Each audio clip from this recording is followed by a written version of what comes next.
Mark Henderson had barely settled into his new role as a night security guard at Glenfield Corporation.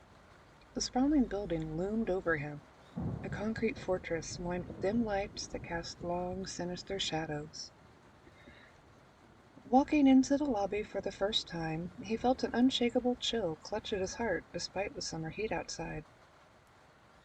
The eerie ambiance of the empty hallways set him on edge, as if unseen eyes were following his every move. It's just new job jitters, he muttered to himself, taking another deep breath. He had heard stories about Glenfield, whispers among locals of strange occurrences and inexplicable sounds, but he chalked it up to the usual urban legends that seemed to cling to every old building. As the clock struck midnight, Mark's shift began. Armed with a flashlight and a walkie-talkie, he embarked on his rounds, navigating the labyrinthine corridors. Everything felt strangely quiet, the silence broken only by the hum of the fluorescent lights overhead. He passed by the conference room where he had seen a flicker of movement, a shadow sliding across the glass doors. His heart raced and he paused, but found it empty. "Get it together," he whispered, forcing himself back on track. 3 hours into his shift, an unsettling noise echoed from the basement. A low, mournful wail that sent shivers down his spine. Mark hesitated, clutching his flashlight like a lifeline, before deciding to investigate. Each step felt as though he were walking deeper into a grave. As he descended the stairs, the air grew colder, a stagnant chill wrapping around him. At the bottom, the faint flickering of a broken light illuminated the room ahead. To his horror, Mark saw a figure, pale and translucent, hovering near a stack of dusty crates. It turned to him, its mouth moving in a silent scream, eyes wide with anguish.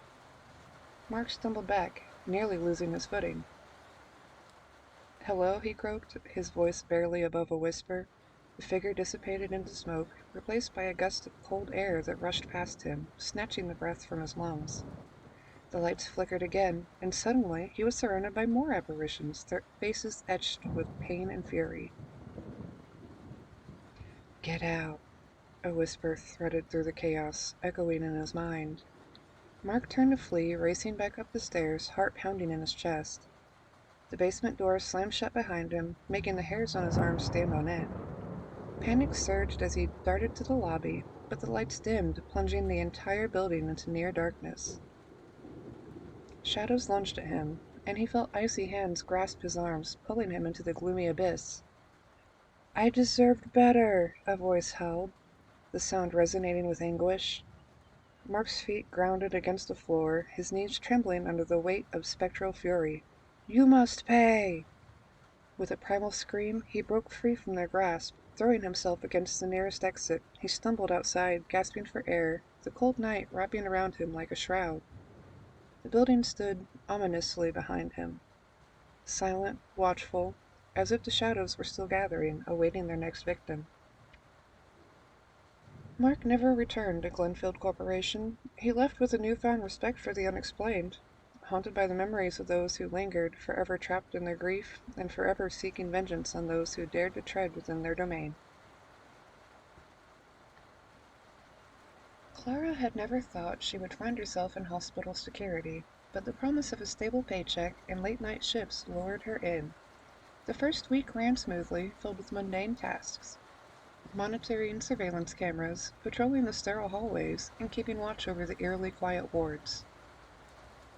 The night shift brought with it a stillness that seemed almost sacred, a sanctuary for the wounded and a sanctuary from the chaos outside. But on her second week, things began to change. It started with strange noises echoing down the empty corridors, a rustle that felt like whispers floating through the air, the distant echo of footsteps that didn't belong to her or her fellow guards. Clara brushed it off as her imagination working overtime, fueled by the dull glow of fluorescent lights and the sterile scent of antiseptic. She knew hospitals were required to have eerie flares. The peculiar gloom of desperation could permeate any closet in a healthcare building. One particularly bleak night, while checking on the pediatric ward, Clara noticed a flicker of movement. A pale figure appeared for just a split second. A girl, no older than 8, her hair a mess of tangles, peering around the corner of a gurney. Clara's heart raced in her chest. "Hello," she called out, her voice trembling slightly. Silence responded. She stepped closer, her flashlight beam illuminating nothing but empty beds and vacant walls. Later that same shift, while she was stationed at the front desk, she glanced at the surveillance monitors, only to see the same girl again, standing silently in the hallway. Clara rubbed her eyes, trying to dispel the little girl's ghostly image. Surely it was a trick of the night, the combined fatigue of sleepless hours and overwork conjuring shadows from the depths of her mind. But the hauntings intensified, each night unveiling something different. The whispers grew louder, and Clara swore she could hear the girl call her name. It was as if the hospital itself had come alive, breathing in sync with its fragile inhabitants. Driven by a mix of intrigue and fear, Clara began to search for answers. She delved into the hospital's records during her breaks, finding mention of an outbreak decades ago. A terrible accident that had claimed lives, including the little girl, described as a spirited child who had loved running through the halls. Each visit, she noticed items left in her path. A doll on the floor, a stuffed bear on a chair, tokens from the ghostly girl who eluded capture but beckoned Clara all the same. One night, drawn by an unexplainable pull, Clara followed the soft whispering down to a dimly lit basement. It reeked of despair and decay, and she descended into the blackness, icy fingertips seemed to graze her arms. The girl stood before her, fragile and translucent, her eyes radiating sorrow. "Help us," she whispered, her voice a glimmer of desperation. Before Clara could respond, she felt the weight of something heavy around her. The whispers morphed into anguished cries, echoing madness off the walls. She stumbled backward, heart pounding, realizing that the legends had intertwined with reality. The lost souls were trapped, warning her to leave. With the scream echoing in the void, Clara fled, rushing back through the sterile maze of corridors. The safety of her nighttime security job shattered. She needed to escape the ghostly realm. The hospital was more than just a building. It was a graveyard, and she had unwittingly wandered into its depths.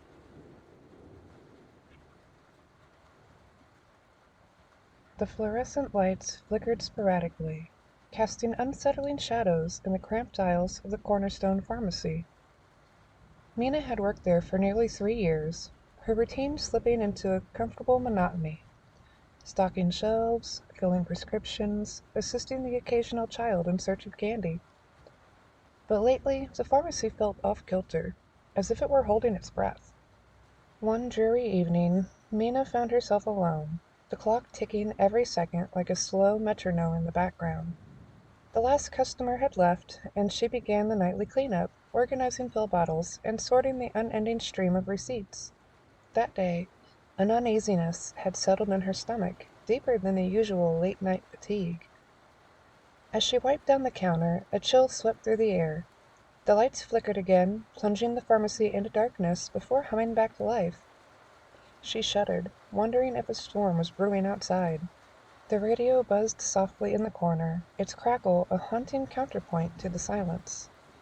Suddenly a whisper danced through the aisles, a voice soft yet urgent. "Help us." The sound sent chills down Mina's spine. She peered down the narrow aisles dotted with colorful boxes of medicine. Was it the wind? An echo? She hesitated and resumed her task, convincing herself it was her imagination playing tricks. But the whispers returned, more insistent now, swirling around her, calling out from the shadows.